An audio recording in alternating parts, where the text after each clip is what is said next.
no combination of words I could put on the back of a postcard. No song that I could sing, but I can try for your heart. And our dreams, and they are made out of real things, like a shoebox of photographs with sepia tone loving.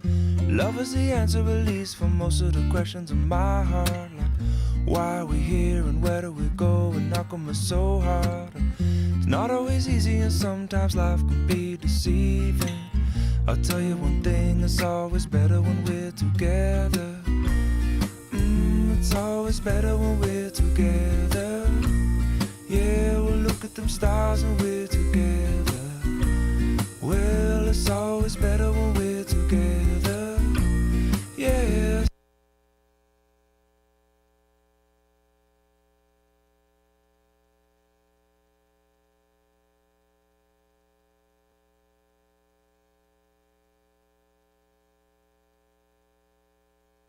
So today we are going to learn about suicide prevention.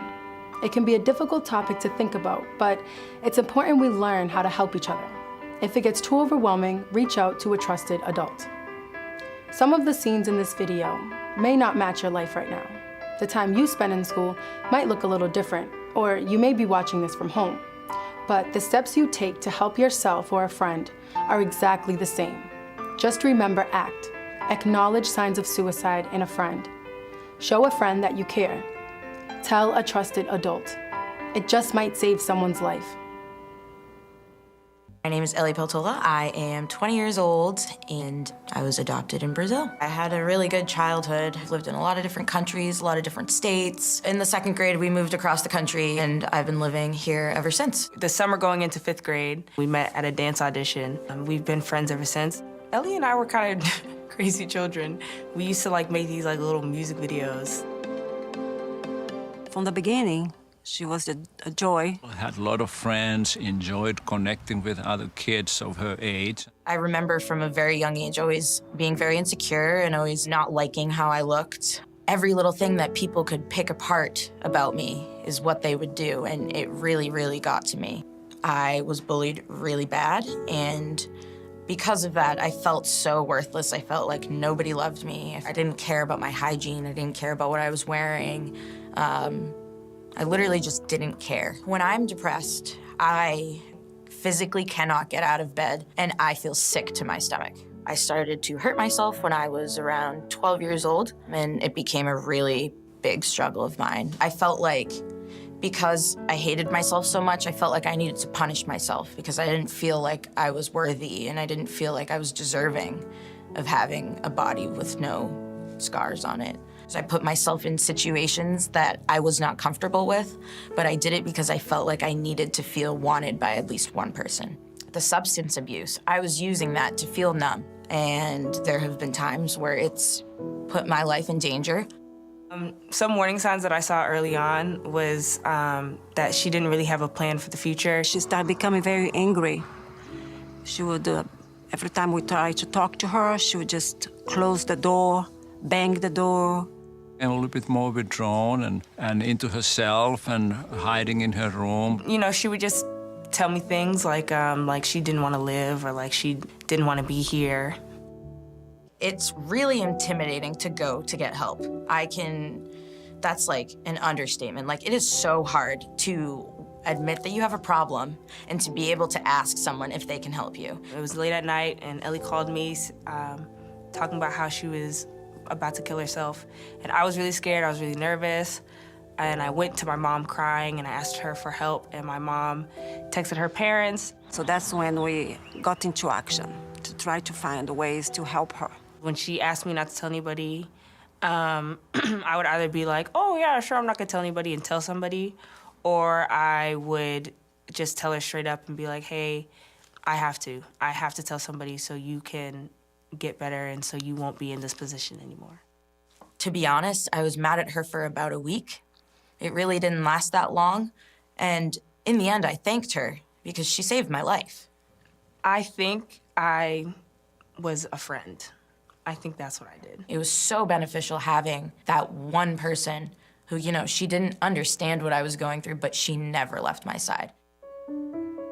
I really benefited from therapy. In movies, depression, they make it seem like, your world is black and white all the time, and that's not true at all. Depression will always be something that I have, but it's definitely, the color has started to come back.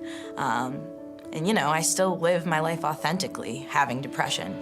I learned about coloring and painting and anything art-related, and that was actually one of the biggest coping skills that I used. My room has all these different posters that I've made, and I felt like working with my hands was really helpful for me. She loves life now. She has come a long way, and yes, I am very proud of her. She's a joy in our lives.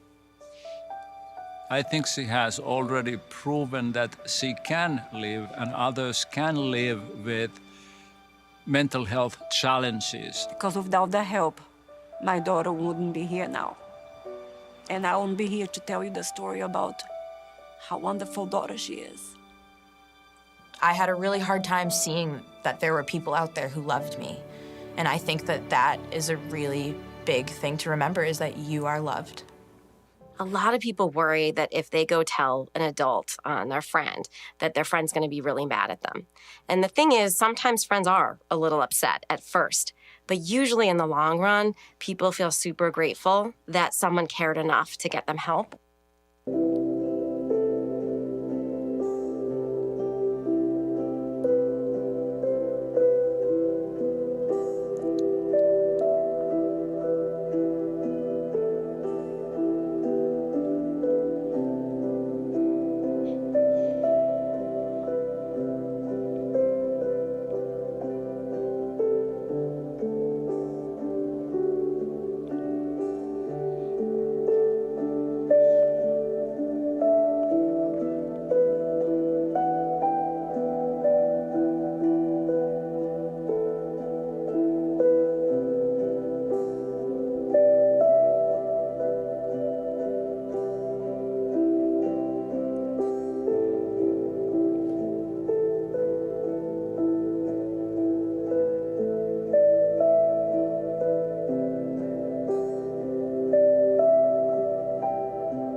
Some of the common myths that exist about suicide are that if you have a conversation with someone about suicide, that you might introduce the idea where it had not been on their mind. And we know that that is not true. Very often, talking about suicide is an indication that someone is seeking help.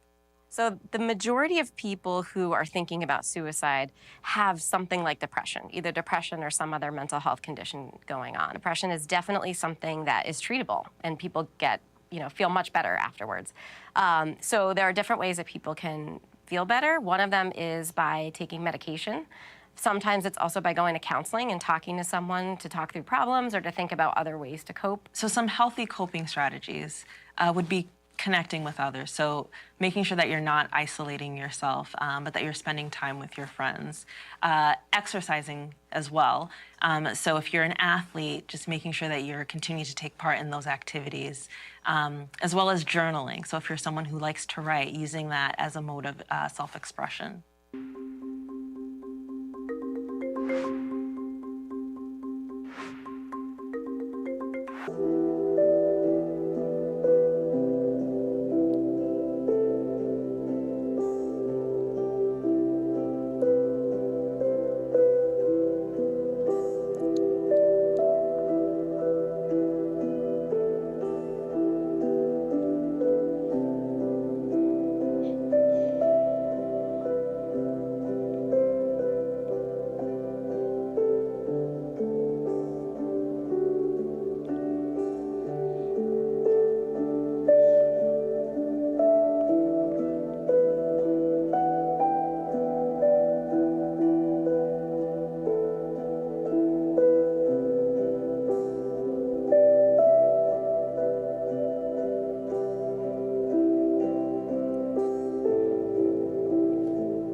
When someone is feeling depressed, it can feel like a lot of different things. For some individuals, they describe depression as, a lack of motivation to do anything. For some people, it feels just like deep and profound sadness. But a common theme is really an emotional pain. I've kind of faced depression throughout my whole life. So there's the grief, there's the guilt stage, there's the sleeping where you just sleep so much, but then you can't sleep at all. Sometimes you're really emotional on days and you can't stop crying, and other times you can't feel anything.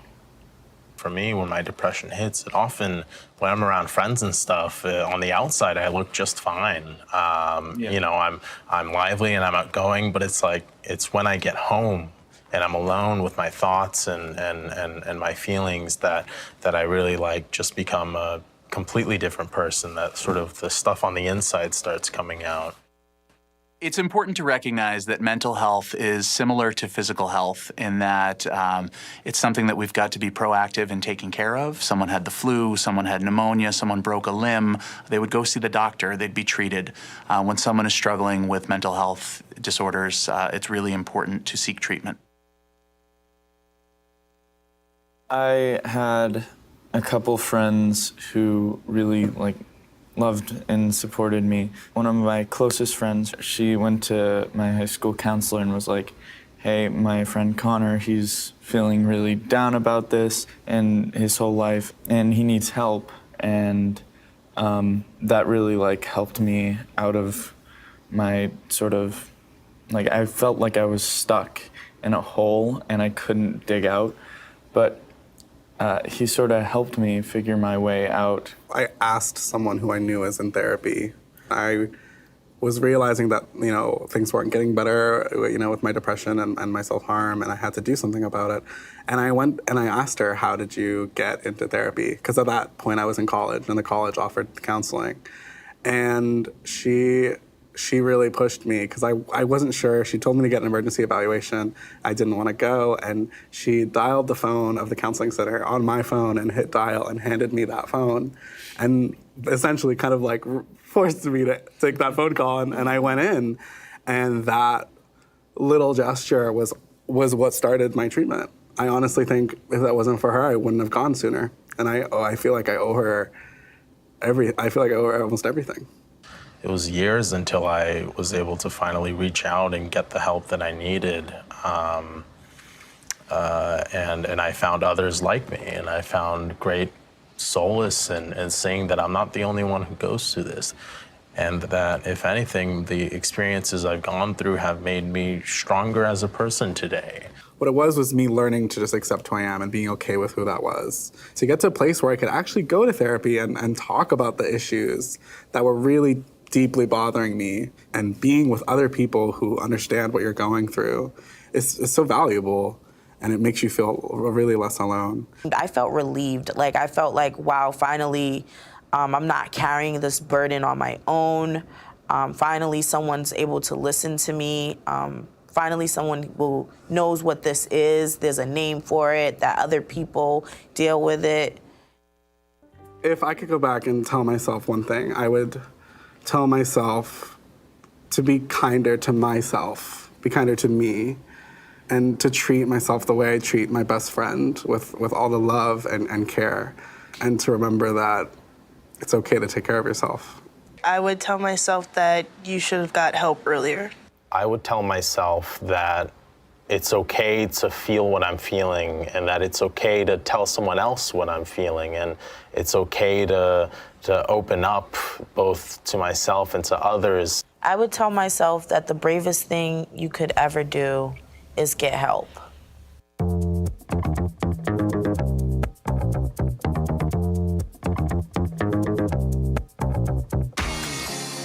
Take note means a lot of things, but sometimes it just means being aware. Aware of the people around us, aware of those who might be fighting an inner battle, and aware that sometimes we might have to reach out and ask before we can help. It means being aware of the impact our words have on people. It means being aware of our own needs too. To know that it's okay to get a little help sometimes, and that there's support if we need it. When that happens, there's Safe UT. It's a confidential app you can use to connect with licensed counselors at the Huntsman Mental Health Institute. At any time, with any crisis. When we're all aware, we're all a little better off. So let's do what we do best, Jazz fans. Let's take note. Take note. Take note. It's more than a slogan, it's a responsibility. Download the app today.